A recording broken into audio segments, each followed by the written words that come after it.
வணக்கம் நண்பர்களே.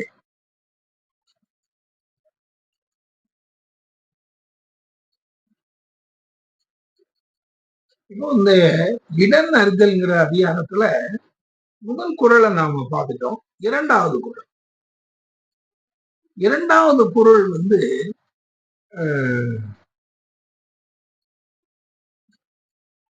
அது கொஞ்சம்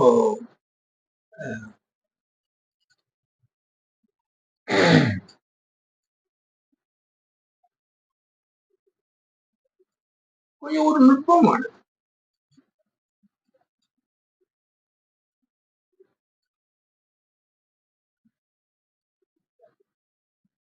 அவர் வந்து இந்த குறள் வந்து சொல்லும் பொழுது முரண் சேர்ந்த மொயம்பினவர்க்கும்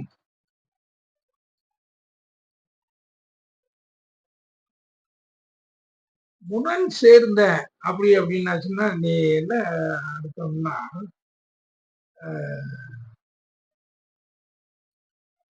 முரண்பட்டவர்களாக இருப்பார். இப்ப வந்து ஒரு ஒரு கூட்டணி வைக்கிறாங்க இல்லையா? கூட்டணி எதுக்காக வைக்கிறாங்க அப்படின்னாச்சுன்னா ஒவ்வொருத்தரும் ஒரு தனித்தனியான கொள்கையை வந்து அவங்க சொல்லிதான் மக்கள் மத்தியில வந்து அவங்க வந்து வளர்றாங்க.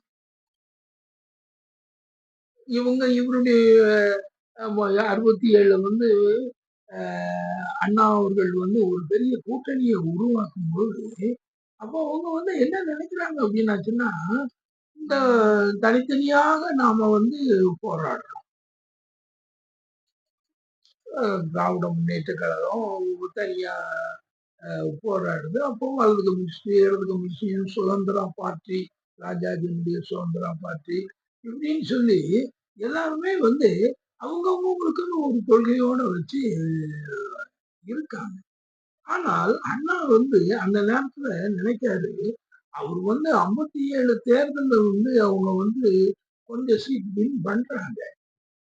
62ல வந்து அது வந்து கூடுது. அதுக்கப்புறம் 67 தேர்தல் வரும்பொழுது நாம வந்து இப்படி தனித்தனியாக இருந்து நம்ம வந்து தனி வெற்றி பெறலாம். மொத்த வெற்றி எதிராளிய வந்து நாம அடிச்சு இறக்கணும் கீழே. அப்போ இது எல்லாரும் வந்து நம்மளுடைய வலுவை வந்து ஒன்று சேர்த்து இதுல வந்து நாம எல்லாரும் ஒரு யுனைட்டடா நாம வந்து அதுதான் வந்து தமிழ்நாட்டுலதான் அந்த முதல் அந்த கூட்டணி அமையும். அதுக்கப்புறம் தான் வந்து ஜனதா சர்க்கார் வரும்போது அந்த இதுகள் எல்லாம் அவங்க வந்து இதுல இருந்து இந்த பாடம் கற்று அவங்க வந்து அதெல்லாம் செய்யறாங்க. அதுக்கு ஆரம்ப கட்டம் எதுன்னா இந்த தமிழ்நாட்டினுடைய இந்த அண்ணா. அப்போ அப்படி செய்யும் பொழுது வந்து அவங்க பார்க்கிறாங்க முரண்பட்டவர்கள் கம்யூனிஸ்ட் திமுக கொள்கையை ஏத்துக்கிறாம அவங்க வேற சொல்லுவாங்க. சுதந்திர பார்ட்டி வந்து அவங்க அன்னைக்கு ராஜாஜி வந்து சுதந்திர பார்ட்டின்னு சொல்லி காங்கிரஸுக்கு எதிர்த்து வந்து அவர் வந்து கொடி பிடிச்சாலும் அவர் வந்து என்ன நினைக்காருன்னா நாம தனியா இப்படி சொல்லிக்கிட்டே இருந்தா முடியாது. காங்கிரஸ் முதல்ல ஏறணும். அதுக்கு கொஞ்சம் வலிமையானவன் யாரு? திமுக. சரி எப்பா நாங்க கூட நாங்க சேர்ந்துக்கிட்டோம். இன்னும் சில ஆட்களை சேருங்க. முதல்ல நம்ம வந்து காங்கிரஸ வந்து வீழ்த்த நாம இப்படி இது யுனைட்டடா இல்லாம அதை செய்யக்கூடாது அப்படின்னு வந்து அதை எல்லாரும் இது பண்றாங்க. அண்ணா அந்த திட்டத்தை தான் முதல்ல உருவாக்க. அப்போ அத வந்து அதாவது யோசிச்சு பார்க்கும் பொழுது இந்த முரண் சேர்ந்த அப்படிங்கிற இந்த கூட்டணி இது அன்னைக்கே இருக்கு. ஒரு யுத்தத்துக்கு இதேதான் தேர்தல்களும் ஒரு வகையில ஒரு யுத்தம் தானே.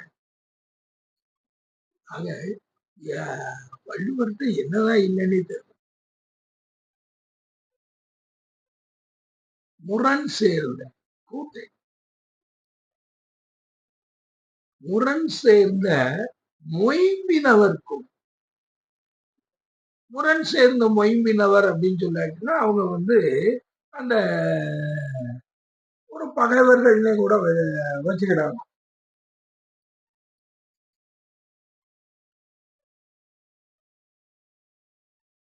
அவங்க வந்து கொஞ்சம் ஏற்றத்தாழ்வா இருப்பாங்க. இப்போ வந்து அந்த நேரத்துல வந்து திமுக தான் அதுல வந்து பெரிய கட்சி. மற்றவர்கள் எல்லாம் கொஞ்சம் வலிமைப்படுத்தவர்கள் இருப்பாங்க. ஆனா எல்லாரும் சேர்ந்தான்னா ஒரு பொது எதிரியை வந்து வீழ்த்த முடியும். அதனால அவர் வந்து இந்த குறள்ல என்ன சொல்றாரு, முரண் சேர்ந்த மொய்ம்பினவர்க்கும்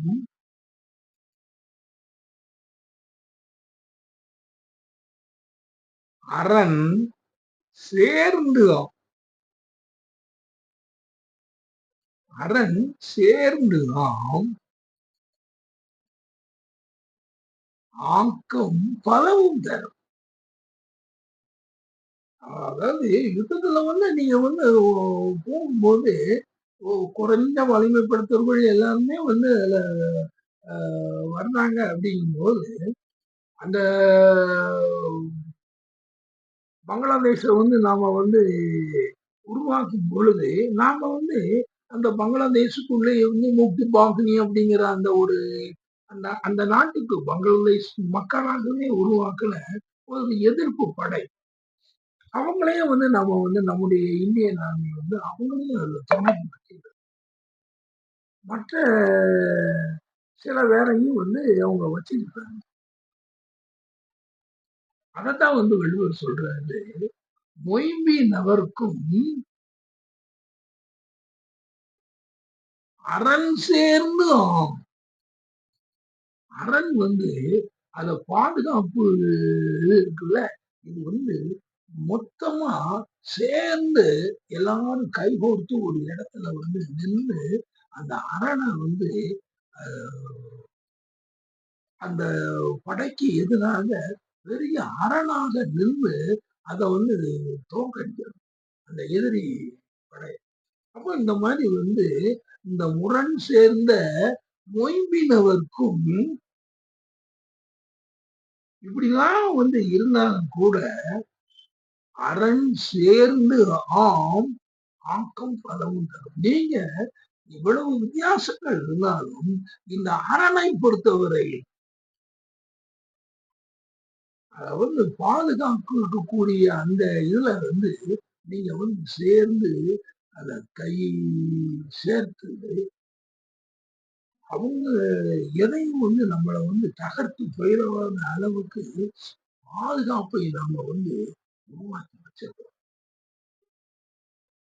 அது வந்து நீங்க எல்லாரும் எத்தனையோ பேரா நீங்க வந்து சேர்ந்துருக்கீங்க. முரண் சேர்ந்த மொய்மினவருக்கு முரண்தான் முரண்பட்டு சேர்ந்த ஆனாலும் நீங்கள் அரண் விஷயத்தில் எதிராளி உள்ளே வந்து விடக்கூடாது.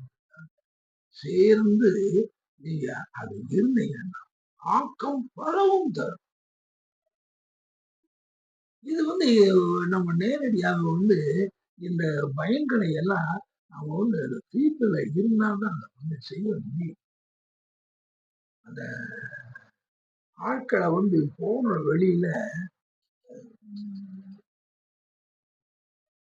ஆட்கள் எதிரிகள் சின்ன சின்ன எதிரிகள் எல்லாரையும் வந்து நாம வந்து ஒரு கூட்டணியில சேர்த்து வரும்போது சின்ன சின்ன எதிர்ப்பு படைகளை எல்லாம் நம்ம சேர்த்து ஆனால் அப்படி சேர்க்கும் பொழுது அங்க வந்து அரண் சும்மா வந்துகிட்டு அந்த அரணை வந்து நீங்கள் பாதுகாக்கிறது அந்த வந்து ஒரு உடைக்க முடியாத கோட்டையாக வந்து நீங்க வந்து அரணை நீங்கள் உருவாக்கவில்லை என்றால் நான் அந்த பக்கத்துல பார்த்துக்கிடுவேன். அது நான் எல்லாரும் ஒரே கண்ட்ரோல் எல்லாரும் அந்த இதுல இருந்து அவ்வளவு பார்த்து இருக்கும் போதுதான் அரண் சேர்ந்து ஆக்கம் பலவும் வந்து உங்களுக்கு பல நன்மைகள் கிடைக்கும். இப்போ வந்து நீங்க வந்து பேரறிஞர் அண்ணா வந்து அந்த ஒரு கூட்டணியை உருவாக்கும் பொழுது அந்த தலைமை அவங்க வந்துதான் அந்த ஆட்சிக்கு வருவாங்க. இது நீங்க வந்து அது எப்படி நாங்களும் வருவோம் இன்னைக்கு கேட்டுக்கிட்டு இருக்காங்க காங்கிரஸ்காரங்க. 67ல தொலைச்ச ஆட்சிய இவன் பிடிக்கணும்னுக்கிட்டு எப்படியாவது வந்து இழந்ததை பிடிக்கணும் அப்படின்னு சொல்லிட்டு இப்போ ஒரு இந்த தேர்தலில் 2026 தேர்தலில் நாங்க வந்து எங்களுக்கு வந்து ஆட்சியில பங்கு வேணும், நாங்க அன்னைக்கு விட்டதை இன்னைக்கு பிடிக்கணும் அப்படின்னு சொல்றாங்கன்னா ஒரு 33 6 39 59 ஏறக்கூடிய 60 வருஷம் ஆச்சு. அன்னைக்கு தொலைச்சது 60 வருஷத்துக்கு அப்புறம் வந்து நீங்க வந்து எடுக்கணும் அப்படின்னா நீங்க வந்து அதுக்கு என்ன முறையில வந்து நீங்க அது செய்யணும். ஆக ஏற்கனவே வந்து அன்னைக்கு வந்து அவன் பெரிய ஒரு கட்சியின் வந்து அந்த எஸ்டாப்ளிஷ் பண்ணி உங்களை அவ்வளவு அவன் அன்னைக்கு ஒரு பெரிய எதிரியாக இருந்த காங்கிரஸை தூக்கி தூர வீசிட்டார். அதுக்கப்புறம் காலத்தினுடைய கட்டாயத்தாலேயே இந்த காங்கிரஸ் வந்து திமுகவோட வந்து சேர்ந்து இன்னைக்கு அவங்க வந்து ஏதோ ஒரு வகையில வந்து இருக்கணும் அப்படின்னு சொன்னா அவங்களுக்கு இது வேண்டியது இருக்கு. அதனால இந்த திமுகவோட சேர்ந்து இப்படி பல வகைகளிலும் அவங்க எவ்வளவோ வந்து அவங்க உங்களுக்கு கை கொடுத்து ஆல் இந்தியா லெவல்லையும் கை கொடுத்து எல்லாத்தையும் செய்து ஒரு நல்ல இன்னைக்கு வந்து ஒற்றுமையோட இருக்காங்க. இதுல வந்துகிட்டு நீங்க வந்து சுருதி பேதான் காமிக்கிறீங்கன்னா என்ன அர்த்தம்? எவனோ ஒருத்தவங்க வந்துகிட்டு இதெல்லாம் பேசிட்டு இருக்கான். அவனுக்கு வந்து தமிழ்நாட்டினுடைய நிலம் தெரியாது. தமிழ்நாட்டினுடைய நிலம் மட்டும் இல்ல, உலகத்தினுடைய நடப்புகள்ல எப்படி வந்து ஒரு ஆளுங்கட்சி தன்னை விட்டு விட்டு எப்படி வந்து அவன் வந்து ஜெயிக்கக்கூடிய இடத்துல அவனுடைய ஆளுங்கட்சி தன்மையை அவன் விட்டு உனக்கு எல்லாம் வந்துகிட்டு ஆட்சியில வந்து அதிகாரம் வந்து அவன் கொடுத்தான்னா அடுத்த நிமிஷம் அவன் காலி ஆயிடுவாங்க. இந்த காமன் சென்ஸ் வந்து உங்களுக்கு வேண்டாமா?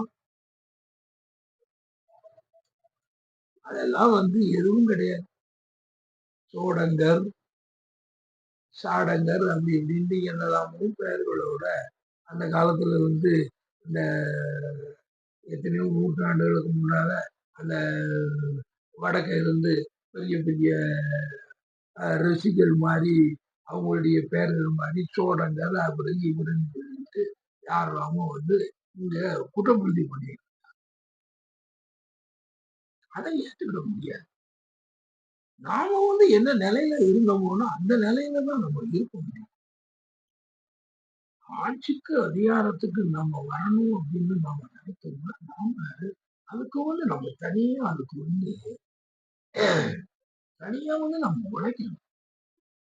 அந்த ஸ்ட்ராட்டஜி வந்து உங்ககிட்ட உங்க காங்கிரஸ் கட்சியில வந்து ஆல் இந்தியா லெவல்ல இல்ல.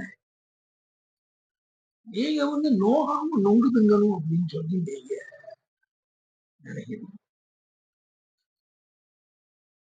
எதுலையுமே வந்து தாழ்மையோட இருந்துதான் அதை செய்யும். ஆக இந்த கோயிலிஷனை பத்தி இந்த ஒரு யுனைடெட் ஃபார்மை பத்தி இத வந்து இந்த இதுல வந்து இந்த புத்தகத்துல வந்து சொல்லியிருக்காரு. எது எப்படியாக இருந்தாலும்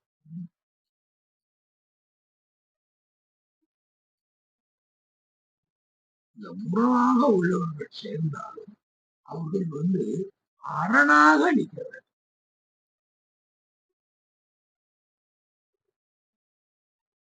அதான் அது வந்து அது அந்த முரண் அப்படின்னு சொல்லி அரண் அரணாக நின்னாதான் அது வந்து வெற்றி காண முடியும் ஒழிய மற்றபடி முடியாது. சரி நண்பர்கள், இது வந்து ஒரு வேல்யூபிள் லெசன் திருவள்ளுவர் சொல்லியிருக்கார். அடுத்த அடுத்த முறை அதுவரை நன்றி.